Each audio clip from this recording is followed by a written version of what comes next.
Hello friends, நம்ம சாட்சியில் என்ன பார்க்க போகிறோம் அப்படின்னா, அனானிஸில் படிக்கிற ரெகுலேஷன் 2025 ஃபஸ்ட் செமஸ்டர் ஸ்டூடெண்ட்ஸ் உங்களுக்கான என்டர்பிரினர்ஷிப் டெவலப்மெண்ட் ஆகக்கூடிய இம்பார்ட்டன்ட் கொஸ்டின்ஸ் தான் பார்க்க போகிறோம்.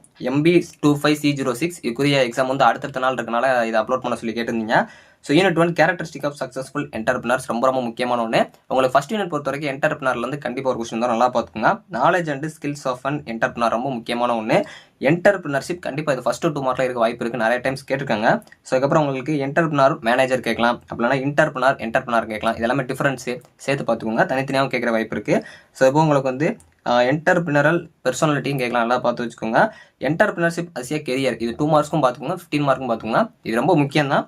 15 மார்க்கில் கேட்கும் வாய்ப்பு இருக்குது, அதனால அந்த கொஸ்டின் கொடுத்துருக்கேன். கண்டிப்பாக இன்டர்ன்ஷிப் கான்செப்ட்லேருந்து உங்களுக்கு 15 மார்க் 13 மார்க் 2 மார்க்ஸ் மோஸ்ட்லி வர வாய்ப்பு இருக்குது, நல்லா பார்த்துக்கோங்க.